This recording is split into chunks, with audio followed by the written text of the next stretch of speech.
Shabbat Shalom. Aujourd'hui, on va un peu sortir de notre cadre habituel de l'étude de la paracha pour parler de la paracha. C'est-à-dire qu'on va parler de Tisha B'Av. Et je vous ai amené un document un peu particulier, un peu exceptionnel. Un peu particulier et un peu exceptionnel. Et je vais vous expliquer en 2-3 mots de quoi il s'agit. C'est un document historique. Et la Torah elle-même nous recommande d'étudier l'histoire. Comme il est dit dans le verset, Zechor Yemot Olam Binu Shnot Dor Vador. Souviens-toi de ce qui s'est passé et comprends ce qui est arrivé à chaque génération. Pourquoi ? Parce qu'il y a un dévoilement divin à travers l'histoire. Et en fait, en quoi c'est lié à la paracha ? Parce que vous savez qu'à partir de ce Shabbat, qui est la paracha de Dvarim, Moshe Rabbeinu est censé ne pas dire de grandes nouveautés, quoique on peut se douter que chez Moshe Rabbeinu tout est nouveau. Il est censé récapituler toute l'histoire d'Israël, depuis son début jusqu'à l'orée de l'entrée en Eretz Israël. Le Chumash Devarim est considéré comme le Chumash qui est un résumé et une conclusion de tout le temps que Moshe Rabbeinu était avec les enfants d'Israël. C'est pour ça qu'il s'appelle Mishneh Torah, c'est-à-dire un retour sur la Torah. Donc en fait, le Chumash Devarim a une dimension historique divine. Et quand on fait attention effectivement à ce qui nous est raconté dans le Chumash Devarim, on s'aperçoit qu'il y a une dimension historique divine.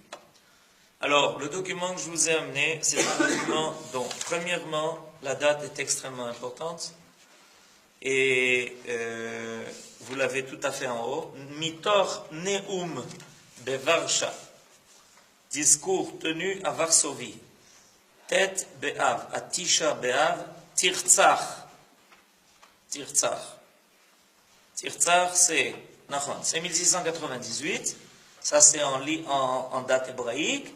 Et en date non hébraïque, vous l'avez marqué, 1938. Et pourquoi j'ai tenu quand même à lire la date de l'année en hébreu ? Parce qu'elle a une signification. Lo Tirtzach. Et ça, c'est l'année Tirtzach. Et ça s'est passé à Tisha B'Av, ce qu'on va entendre.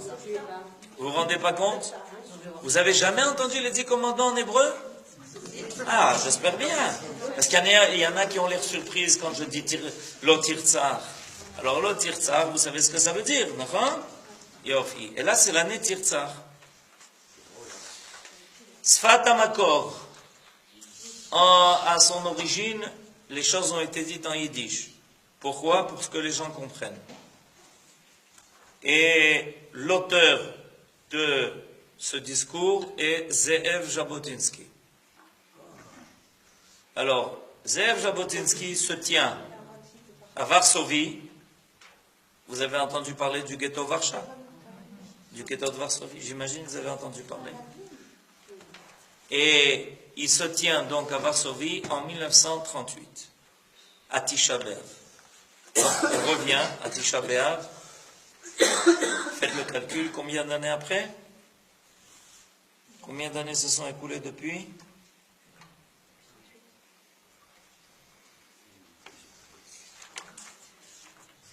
Depuis cette date-là. Jusqu'à aujourd'hui ? Oui, jusqu'à ce Tisha B'Av de cette année. Combien d'années se sont écoulées ? 75 ans. Et Dieu, 75 ans. À Tisha B'Av cette année, ça fera 75 ans que ce discours a été tenu. Donc, Ze'ev Jabotinsky, en 1938, à Tisha B'Av, a tenu ce discours devant les Juifs de Varsovie en yiddish. Je voudrais faire une autre remarque historique. Je vous ai d'ailleurs donné la référence en bas.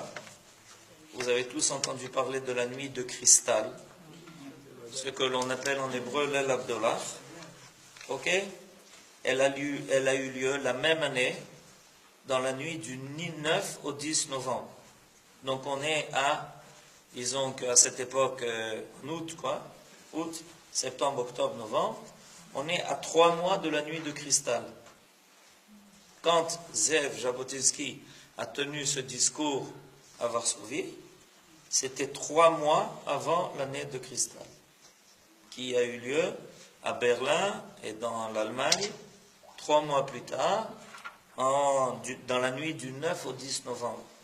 Il faut se rappeler de cette date, elle a une importance. Alors, ce que je vais faire, c'est vous lire d'abord, on va lire ensemble, le discours de Jabotinsky, tenu en yiddish, traduit en ivrite, et ensuite on traduira ça en français, pour ceux qui n'ont pas compris tous les mots que Zev Jabotinsky va donner. C'est quelque chose de saisissant et phénoménal qu'il a dit à peine 3 mois avant qu'il soit trop tard. Mize 3 shanim, ani pone elechem Yehudei Polin, ateret yahadut haolam, בקריאה, אני מזהיר אתכם בלא הפוגה, שהקטסטרופה מתקרבת. שערותיי הלבינו, וזקנתי בשנים אלו. כי ליבי שותת דם, על שאתם, אחים ואחיות יקרים, אינכם רואים את הר הגעש, שיתחיל תכף לפלוט את אש ההשמדה. אני רואה מראה היום, הזמן קצר בו אפשר עוד להינצל. אני יודע, אינכם רואים, כי אתם טרודים ובעולים בדאגות יום יום.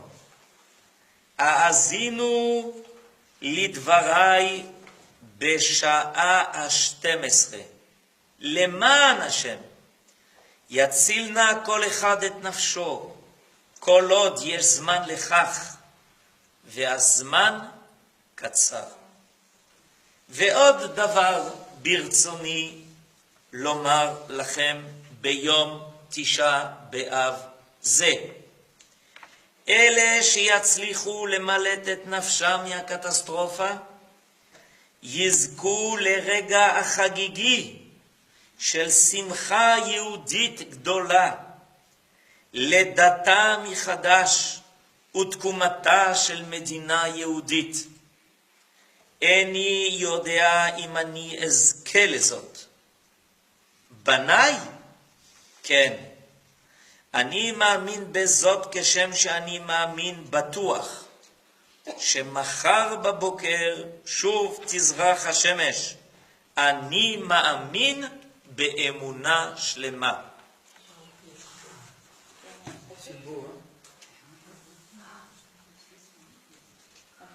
J'ai pas grand chose à rajouter. Si vous avez compris, j'ai rien à dire. Vous allez quand même avoir la traduction.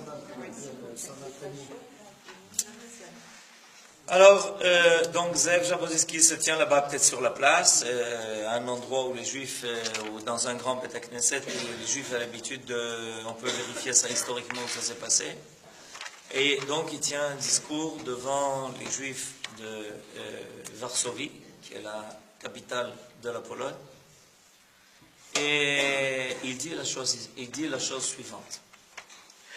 Ça fait 3 ans que je m'adresse à vous, Juifs de Pauline, qui est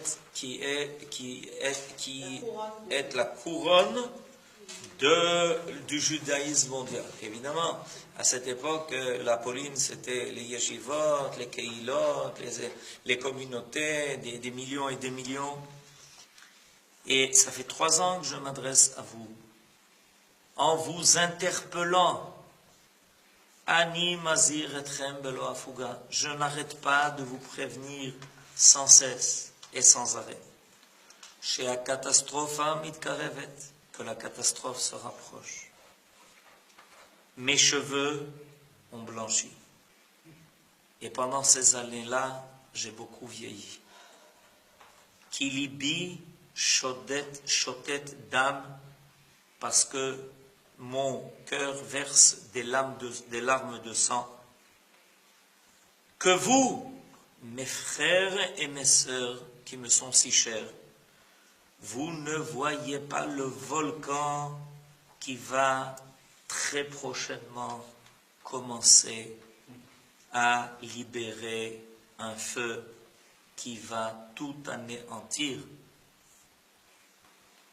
Ani roe mare hayom, je vois de mes yeux une vision terrible. Azman katsar bo efsharod leinatzel.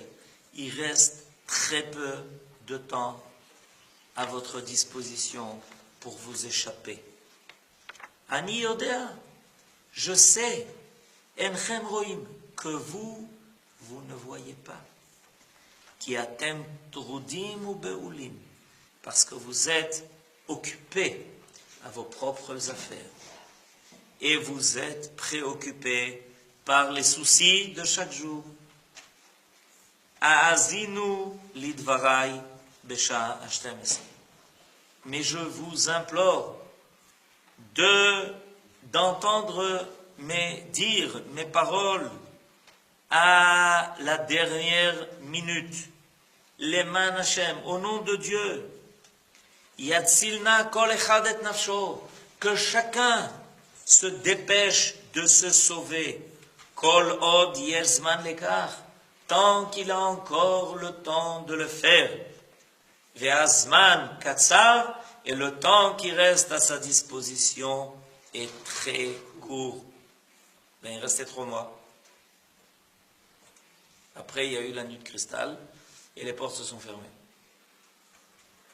Ve'od davar birtzoni lomar lachem beyom Tisha B'Av ze. Donc vous voyez, il parle le jour de Tisha B'Av. Je ne sais pas si vous vous rendez compte. C'est le jour où Jabotinsky est en train de s'adresser à ces juifs-là qui semblent vivre une vie tout à fait normale, et quelques mois après, l'enfer est indescriptible, et j'ai plus besoin de vous raconter ce qui s'est passé. Et il y a encore une chose que je voudrais vous dire en ce jour de Tisha B'Av. Ele sheyatzlichu lemalet et nafsham, ceux qui arriveront à se sauver de la catastrophe qui s'approche, Yizku lerega achagigi shel simcha yehudit gdola, auront droit de participer à un moment de fête avec une joie toute particulière. Ledata michadash, la renaissance, vetkumata shel medina yehudit, la renaissance et la réapparition d'un État juif. Combien de temps avant la création de l'État d'Israël? 10 ans. On est 10 ans avant la création de l'État d'Israël. Et Jabotinsky est en train de leur dire que s'ils arrivent à s'échapper, ils pourront voir de leurs propres yeux. Celui qui disait, Jean 38, disait que l'État d'Israël va surgir et va être créé, on lui dit, mais de quoi tu parles, mon petit? 10 ans avant le vote de l'ONU qui a décidé de la création de l'État, et s'est passé le 29 novembre 1947. Le 29 novembre 1947. C'est-à-dire, en fait, 9 ans après la nuit de cristal qu'il y a eu en novembre. 9 ans exactement.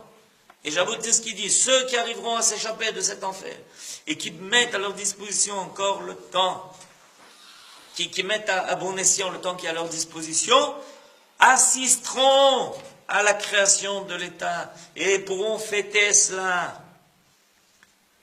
Quant à moi, Eni yodea imanis kerezot, moi je ne sais pas si je vais mériter de voir cet État.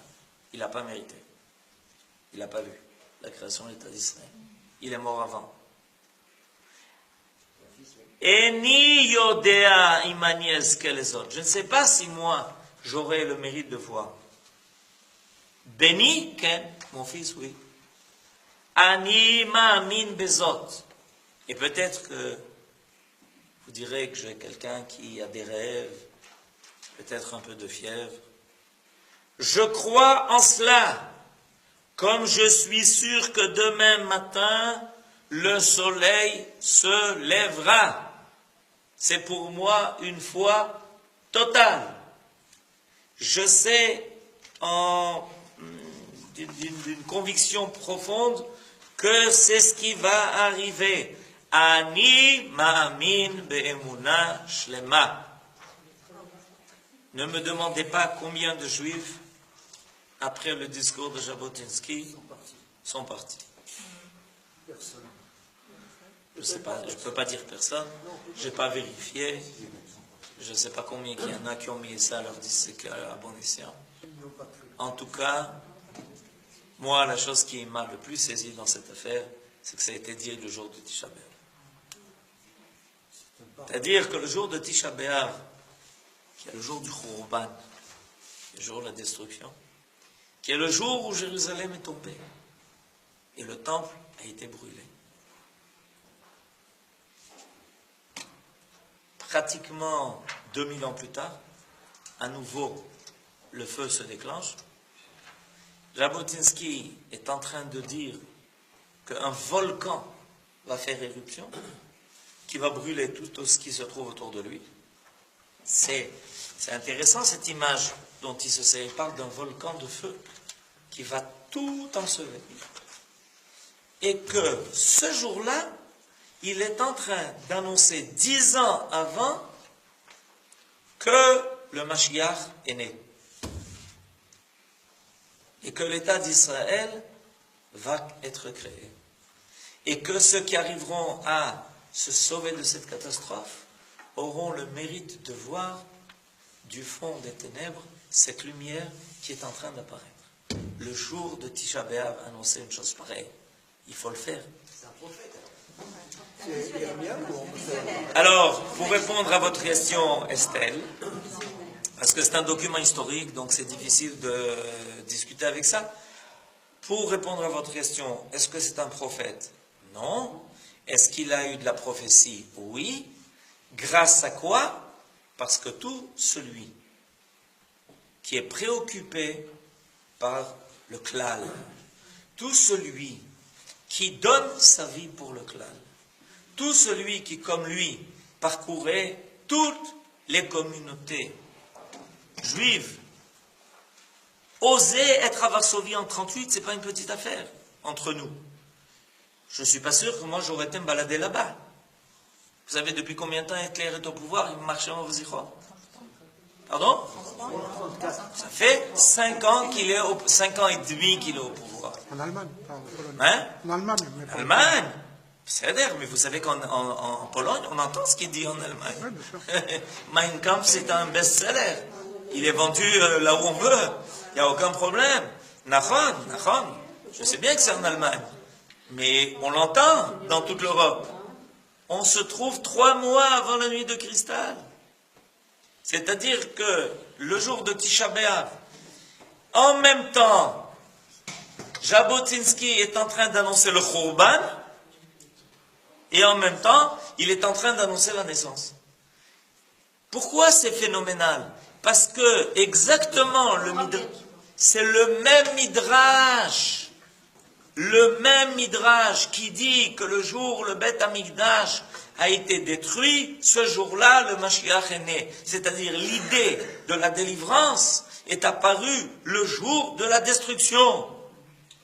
Parce qu'il n'y a pas l'histoire d'Israël ne peut pas être la disparition de quelque chose sans que déjà ne soient les prémices de ce qui finalement va naître. Et Jabotinsky est en train de voir ce qui va se passer en Europe et il annonce que l'État d'Israël va naître. Est-ce qu'il ne s'est pas inspiré de Yermiaou là? Je ne sais pas de quoi il s'est inspiré de tout. Et il s'est évidemment inspiré de tout, et il a compris le sens de l'histoire d'Israël. C'est pour ça que je vous disais tout à l'heure qu'on est tenu à la compréhension du sens divin de l'histoire. C'est ce que la Torah nous indique. Il faut comprendre l'essence de l'histoire, pas les faits. On peut entendre des faits par-ci, par-là, on nous dit que c'est comme ci et comme ça. Mais on n'arrive pas à comprendre l'essence, le sucre de l'histoire. Le sucre de l'histoire, c'est le divin qui se cache là-dedans. Et lui, il a compris et il annonce. Et celui qui a des oreilles pour l'entendre, il est dans les minutes qui suivent, aurait dû prendre sa valise et partir. Et s'il l'a fait, il a été sauvé. Il est arrivé en Eretz Israël et il a participé à la construction de cet État dans lequel on vit.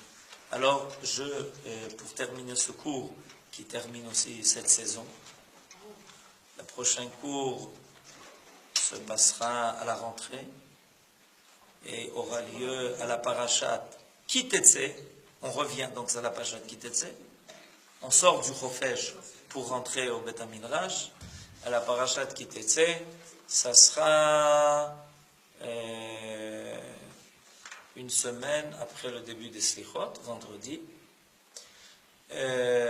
Pour terminer ce cours, je nous souhaite qu'à ce Tisha B'Av, on ait une bonne annonce, qui nous annonce aussi qu'une lumière de plus est à prévoir et à voir et à venir, et qu'on en finisse avec toutes les catastrophes. Amen.